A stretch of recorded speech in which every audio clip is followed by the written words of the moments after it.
The metal handle scorched my palm when I yanked the shed door open. It was just afternoon. Sun blazing over the horse arena like it had a grudge. Inside, I found Carla slumped against a stack of feed sacks, her face the color of raw dough and soaked in sweat. She didn't move. I thought she was dead. I dropped to my knees, shook her shoulder hard. "Carla. Hey, Carla." Her eyelids fluttered. "Water," she croaked, barely more than a breath. I unscrewed the bottle from my belt and held it to her mouth. She gulped like she'd been crawling the desert. Her hands were trembling, fingers digging into my wrist as she drank.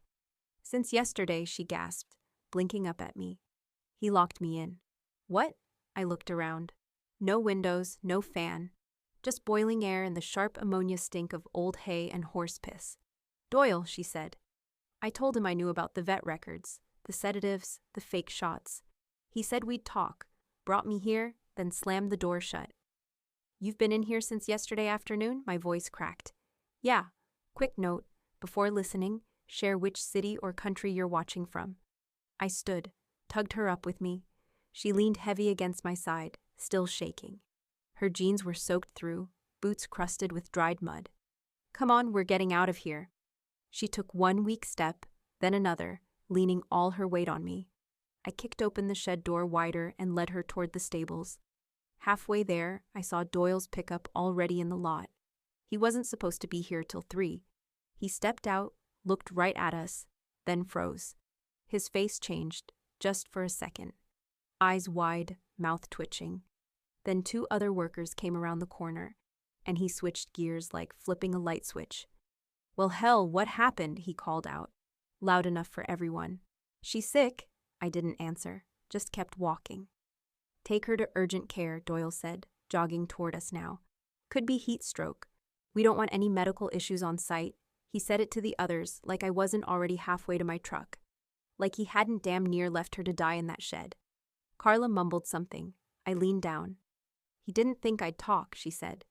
I popped the passenger door, buckled her in. She gripped my forearm once, just for a second. Then she passed out cold. I slammed the door, circled around, and drove like hell toward town. The nurse took Carla straight back. I wasn't family, so they made me wait in the lobby. I paced until the doctor called me in 20 minutes later, his face tight and pale. "She's lucky," he said, pulling the curtain aside. Carla lay on the hospital bed, eyes half open, hooked up to fluids. Core temp was over 105. If she'd been in there another hour. He shook his head. "You saved her life." I nodded, jaw clenched. She looked so small in that bed, wrapped in blankets but still shivering. "Give her time," he added. "The body's not meant to cook like that." The door slammed open behind us, and a kid rushed in, all panic and sweat. Couldn't have been older than 19. "Mom," Carla opened her eyes and smiled, weak but warm. "Hey, Miguel," he grabbed her hand. "What the hell happened?" I stepped back, letting them have a second. Miguel looked like he hadn't slept in days. Dark circles under his eyes, backpack still on. Name tag from the grocery store, hanging crooked. "I'm okay," she said softly. "No, you're not." He turned to me. "Did someone do this to her?" I hesitated. Carla looked at me and gave a tiny nod. "Yeah," I said. "Doyle locked her in a shed." Miguel stared at me like I'd just spoken in another language. "What?" "He tricked her," I said. "She caught something he didn't want her talking about." Miguel sat down hard in the chair. "This why you been working doubles? Skipping your meds?" Carla closed her eyes. "I didn't want you to worry." He wiped his face with his hands. "You're killing yourself to pay my tuition, and this is what they do to you?" "Listen," she said, voice firmer now. "Doyle's been covering his ass for months. Horses drugged to pass inspections. Equipment left broken. Safety checks marked as passed when they never happened." I leaned against the wall. "We should report him." Carla didn't even flinch. "To who?"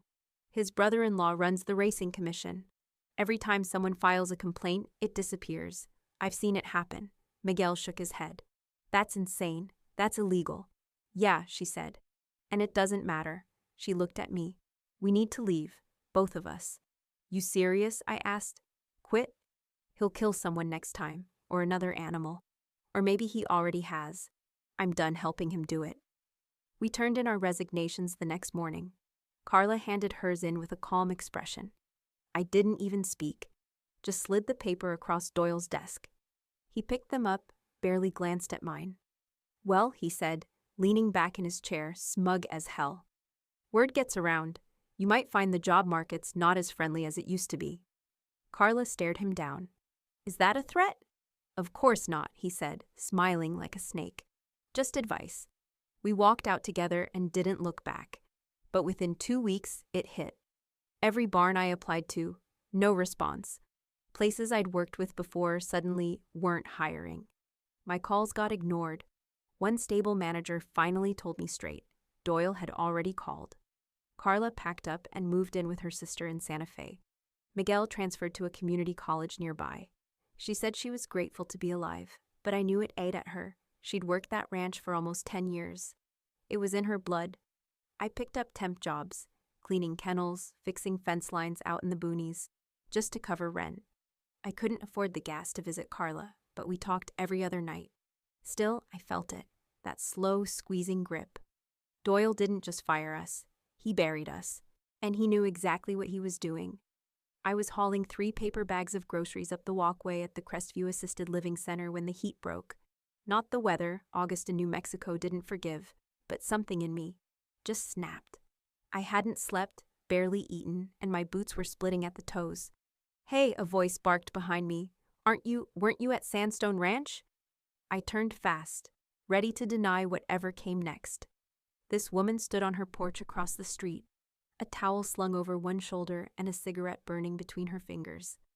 Yeah, I said cautiously. I thought so. You're the one that quit after Carla nearly died. My stomach dropped. You knew Carla. She stomped the cigarette out and waved me over. I worked that place for 8 years before Doyle's fat head showed up. Come inside. I followed her in. House smelled like onions and lemon cleaner. A slow ceiling fan ticked above the table. Janet, she said, pulling out a chair. You want iced tea, or do you want the truth? Truth. She grinned without smiling and pulled a battered spiral notebook from a drawer. Pages curled and stained. I've been keeping names. She flipped it open and started tapping the page. Greg, chemical burns in the tack room. Doyle told inspectors it was horse liniment. He's got nerve damage now. Can't hold a rake. Maria reported a snapped girth strap Doyle refused to replace. Fired 2 days later. Danny. I knew Danny, I cut in. He got trampled. Janet nodded. Yeah, faulty gate latch. I sat down hard. Why hasn't anyone come forward? She lowered her voice. Because Doyle and the owner have half the damn county on payroll. You know Sheriff Harlan's wife runs the paper, right? Guess who pays for her quarterly charity galas? I stared at the pages. So many names. So many dates. Next to each. Fired, injured, silenced. Janet got up and crossed to the cabinet. You said you want truth? I got one more thing. She pulled out a little plastic bag. Inside was a flash drive. What's that? Vet budgets, she said. I used to help with invoices before Doyle shut me out. Something didn't add up, so I dug. Money meant for sedative inventory, meds, even vaccinations, all rerouted. I tracked where it landed. I didn't breathe. His private account, she said. Same one he paid for his daughter's wedding out in Scottsdale. I took the bag slowly. Why didn't you go to the feds? I'm old, she said. I live off Social Security and a pension they'd yank if I poked the wrong bear. But you? You've already got nothing left. Makes you dangerous. I swallowed hard. She was right. I had no job, no backup plan. Just a big ball of rage burning in my chest. I slipped the flash drive in my pocket and stood. Thank you, she nodded. Tell Carla hello. She's a good one. I drove straight home, locked the door, and called her. Carla, I said, before she could even say hello. We've got something. It's not just your heat stroke or forged vet reports. This is bigger. I could hear Miguel in the background, asking what was going on. I'm listening, she said. I told her everything. Janet, the notebook, the flash drive, the names. By the end, we were both quiet. Then Carla said, Okay, just one word, but it hit like a war drum. We fight, she said. No more running. I know people, Carla said. Good people. They just need to know someone's finally ready to fight. She meant it. By the end of the week, she'd called 7 ex-employees, all from different counties. By the next week, They brought others. Word spread fast, faster than I expected, faster than Doyle could stop. Some still worked at nearby stables. Others had dropped out of ranch work altogether. But they remembered everything. There was Terrence, a former welder, who told us about being forced to repair cracked trailer hitches with filler instead of welds. One snapped on the highway, killed 2 horses. A woman named Arlene had watched horses collapse from illegal sedatives, pushed past safe limits. Sam, a feed driver, once saw Doyle swap clean water reports with forged ones. 6 employees across the years, same story. Lie, silence, threaten, repeat. We packed into Janet's cabin one Saturday afternoon. 14 of us jammed into a space built for 6. Some sat on folding chairs, a few on the floor. Janet made weak coffee and handed out notebooks. The place smelled like sweat, old pine, and fury. We listened. We wrote. We passed around copies of the flash drive. Some people cried. Nobody left. Then Eddie spoke. He sat in the back, arms crossed. Quiet but sharp. Grounds crew. Still worked inside. "I can get you in," he said. "I've got a master key card. Doyle doesn't know I cloned it off his spares." Every head turned. Janet raised an eyebrow. "In where?" "Everywhere," he said. "Admin office, vet shed, feed room, all of it." Carla leaned forward. "Can you get footage?" Eddie nodded. "Not everything. Cameras have blind spots. Tack room corners. Outside the south barn. Back office hallway." I pulled out my notebook. "Show us." He grabbed a pencil and sketched the layout from memory. I recognized it. Same blueprint I'd walked 100 times. But now we saw it different. Every exit, every eye in the sky, every space we could work in without being seen. Then he dropped the bomb. "There's a state rodeo and livestock expo next month. Sandstone's hosting. State officials, sponsors, donors, the works. Doyle's giving the damn keynote." The room went dead quiet. Then Carla sat up straighter. "That's our window," she said. "We expose him in front of everyone. No middlemen, no room to bury it." Eddie pointed at the map. Cooling system runs under the arena stage. AC vents feed in from a side unit. Same unit Doyle's been skimping maintenance on. If that fails, people will feel it fast. Officials included. Janet tapped the flash drive. "We've got money trails, injuries, lies. If they're already miserable from the heat, they'll listen." Arlene crossed her arms. "You sure about this? Doyle has reach." "Yeah," I said. "But if we play it safe, nothing changes." We worked out roles. Half the group would help collect new evidence, photos, audio, anything with dates. One guy, Theo, used to manage inventory. He said he could prove sedatives were double-logged, used and hidden. Another woman, Ree, offered to record her old phone calls with Doyle. She'd saved every voicemail since she was fired. Our plan came together fast. Build a bulletproof folder of proof. Plant people around the arena during the expo with copies. Set up booths outside. Water stations, pamphlets, witness statements. Create a wave before Doyle ever stepped on stage. "I'll make a video," Carla said. "They need to hear it from me, what it felt like, what he did." I nodded. "They'll listen." Eddie stood. "I'll feed updates as long as I'm inside, but once they suspect, I'm out." We all understood the risk. No one left early. People lingered, traded numbers, shared old wounds. I walked out last, my head buzzing with a feeling I hadn't felt in months. Hope. For the first time, I thought maybe Doyle wouldn't win. 3 days after the meeting at Janet's cabin, I got a call from Crestview. "Your grandmother's being transferred." "What?" I sat up straight, spilling coffee all over my leg. "Transferred where?" "Facility in Las Cruces. Her insurance no longer covers long-term stay here." "That's 2 hours away." "I'm just relaying what the system shows, sir." I hung up and drove straight over. My grandma sat by the window, cross-stitching sunflowers like it was any other day. She had no clue she was about to get yanked out of the only place that still felt like home. I tried the front desk again, then called her insurance.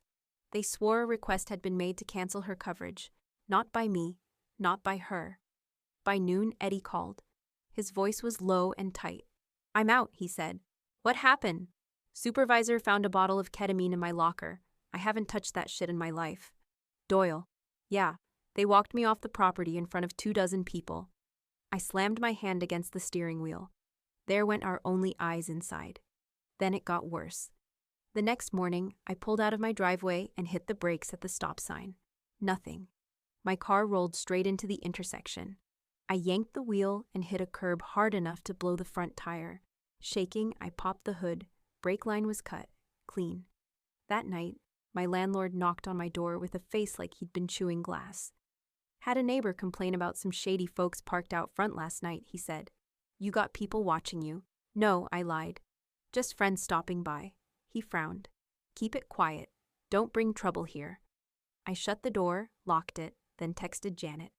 Her brother, Reese, came by the next day. He worked IT for a regional bank and looked like someone who never left his screen. Hoodie, squint, nervous fingers. I checked your grandma's insurance portal, he said, eyes flicking over his laptop. The change came from a flagged IP address. It's not random. It's deliberate. Can you fix it? I already did. She's reinstated. But you need to know, this wasn't to scare her. It was to scare you. I sat back, fists clenched. They're not just trying to discredit us, I said. They're going after families. Reese nodded once. This is organized. You spooked them. I texted Carla, move timeline up. We act sooner. No choice. She called back immediately. What happened? Eddie's out. My brakes were cut. They hit my grandma's insurance. We're burning daylight. Her voice hardened. We're not waiting 6 days. We don't even need the EXPO stage anymore. We just need the crowd. Let's hit them before they know what's coming. We spent that night regrouping.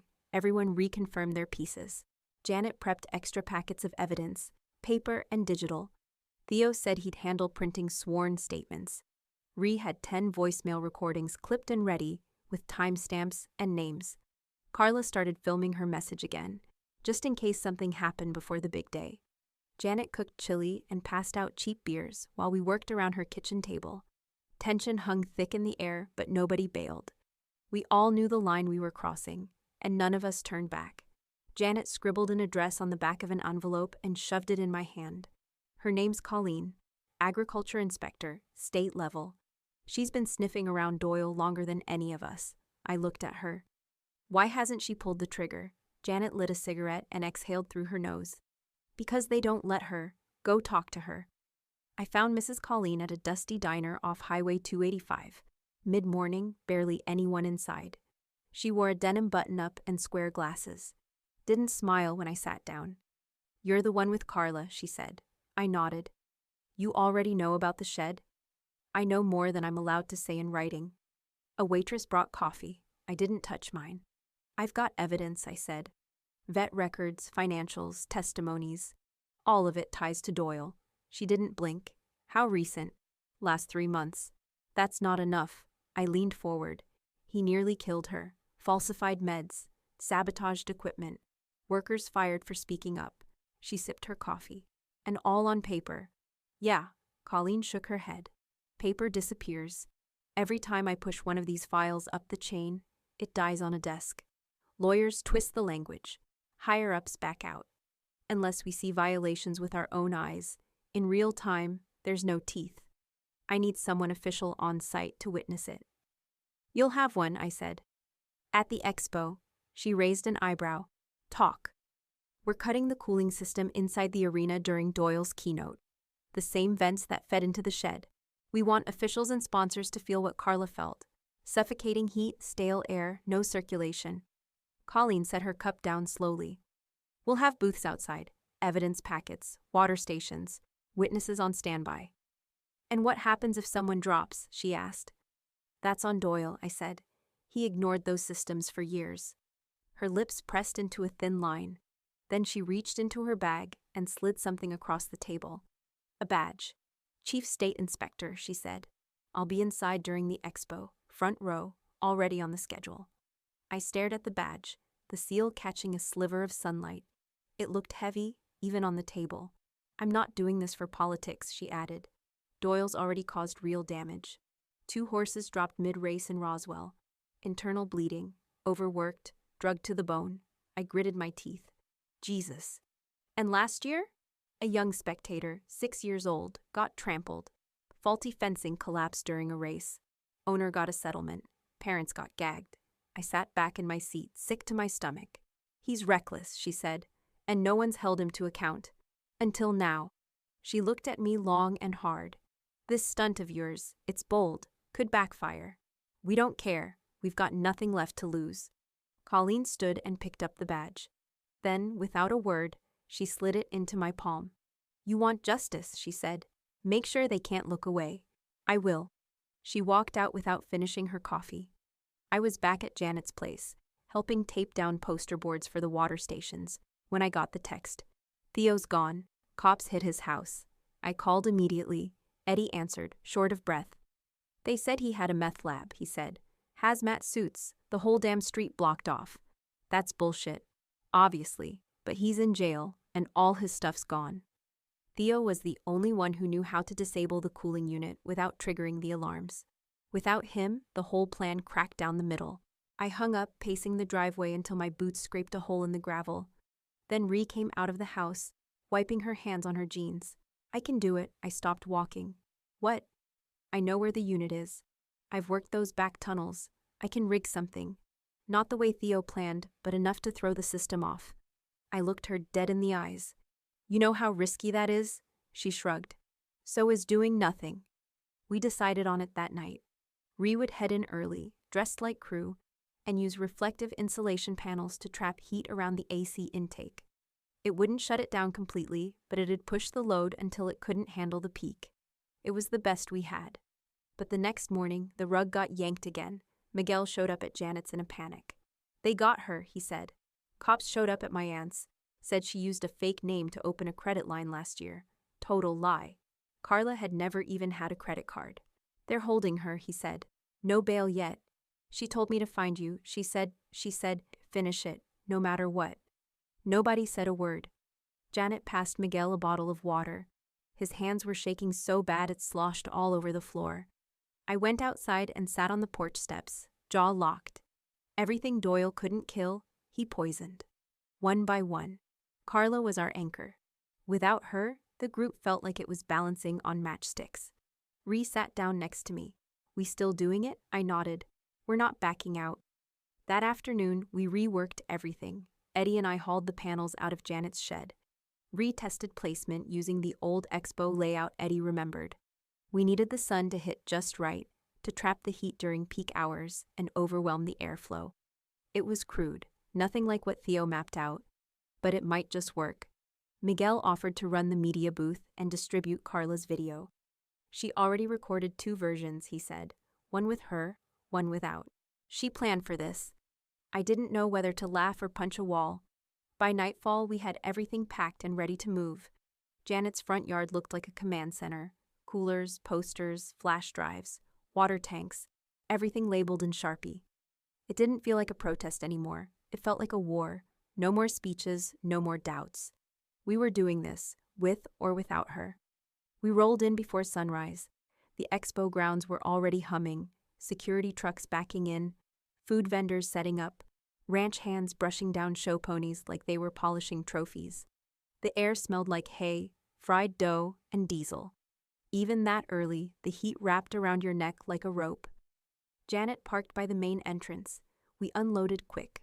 3 folding tables, 6 coolers packed with ice and bottled water, stacks of manila folders, laminated signs with simple black lettering. Know what's really happening here. Eddie guided us to the perfect spot, right across from the arena doors, where traffic bottlenecked between shows. Miguel helped set up the screen and sound system. I kept checking my phone, praying nothing went sideways before noon. Inside, Doyle strutted through the arena like he owned the state, which, in a way, he did. He shook hands with lawmakers, smiled for sponsor photos, gave a half-assed tour to the county commissioner like he was leading a parade. His bolo tie gleamed. His voice echoed through the PA.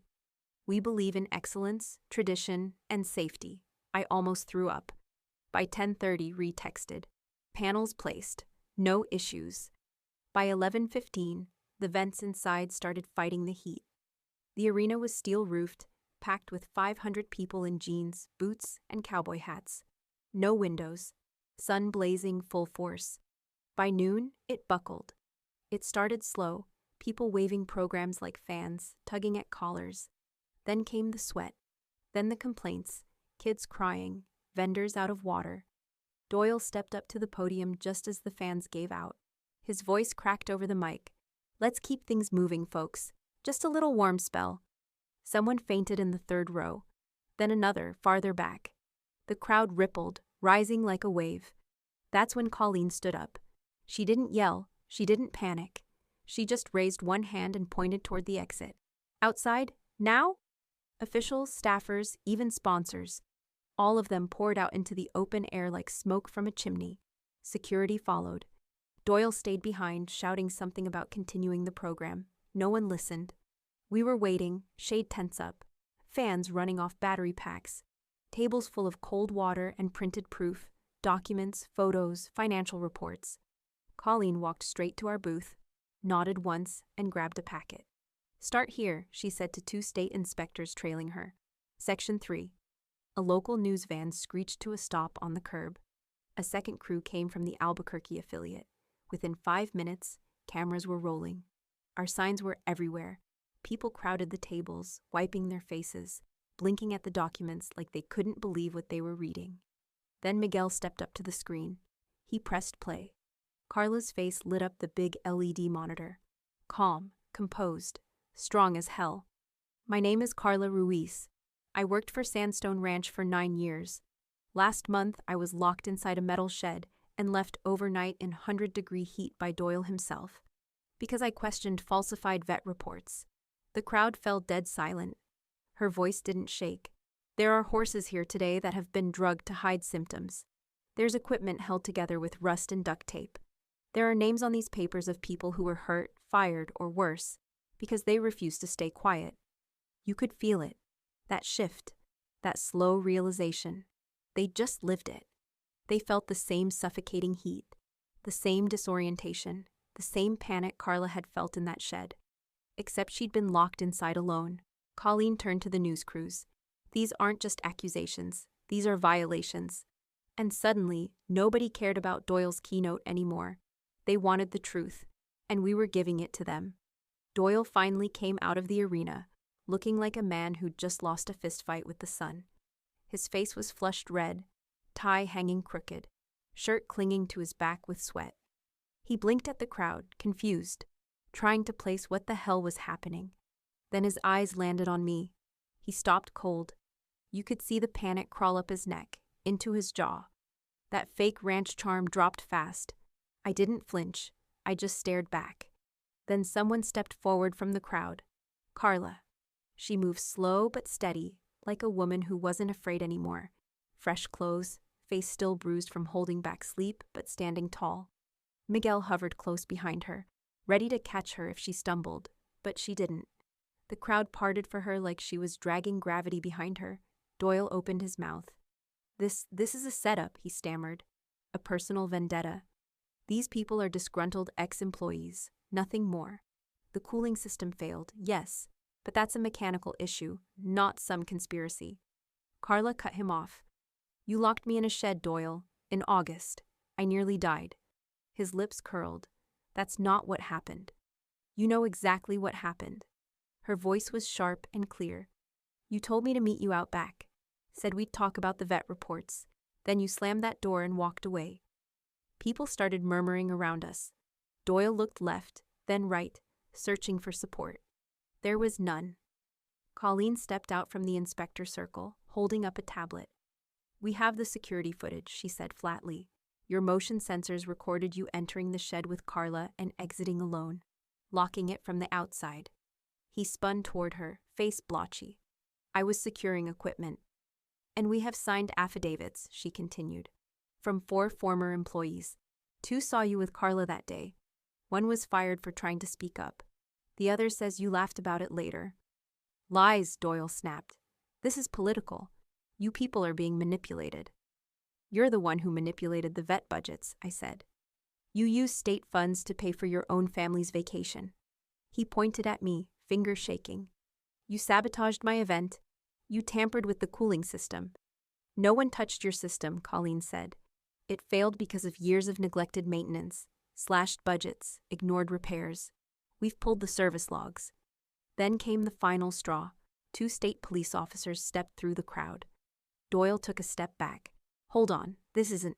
You are under arrest, the taller officer said. Voice calm but firm. Charges pending include reckless endangerment, falsification of public records, and misuse of state funds. Doyle backed up another step. You're making a mistake. Carla didn't move. You made the mistake, she said, thinking we'd stay quiet. He tried to argue again, but the officer grabbed his arm, spun him around, and slapped the cuffs on. Doyle shouted. Something about lawyers, lawsuits. You'll regret this, but no one cared. The news cameras caught every second. The crowd watched like it was a fireworks show. In less than 5 minutes, Doyle's whole kingdom turned to ash, and we stood there, side by side, watching it burn. They hauled Doyle out of there like dead weight. By the next morning, Sandstone Ranch was locked up with state seals on every gate. Colleen and her team didn't waste a second. They raided offices, impounded files, froze bank accounts. And it didn't stop at Doyle. 3 more execs were indicted by the end of the week. Embezzlement, negligence, obstruction. It was like the whole system finally cracked open. And the flood came fast. Workers from Amarillo, Santa Fe, Lubbock. They started coming forward with their own stories.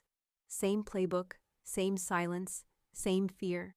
Only now, someone had kicked the damn door in. Carla's charges, dropped within 72 hours. Theo walked out free, all charges dismissed, reputation intact. And Miguel, he got a full ride. A local university stepped in and covered every cent. Said it was community leadership potential. Damn right it was. A month later, Carla and I sat at a corner table in a cafe downtown. No press, no lawyers, no whisper campaigns. Just quiet. Just us. She looked better, strong again, still tired, but it was a good kind of tired. They're calling it the Doyle Act, she said, stirring her coffee. Bill just passed the House. Stronger worker protections. Mandatory third-party inspections. I smiled. Nice to see his name finally used for something good. She nodded. Colleen's taking over a new division. Said she wants real oversight. Offered me a job. You take it? Yeah, she said. I want to help fix what they broke. I looked at her across the table. All those scars she carried, visible and not, and thought about how close we came to giving up, to letting it end in silence, but we didn't. Thinking of writing it all down, I said. Our story. Not for sympathy. Just so people know. She raised an eyebrow. Think anyone'll listen. They already are. She smiled, sipped her coffee, and leaned back in her chair. Doyle thought fear would keep us small, she said. Keep us quiet. Turns out he was wrong. Because the truth is, it wasn't just Carla, or me, or Janet, or Theo. It was all of us. And when people stand together, even someone like Doyle can be brought down.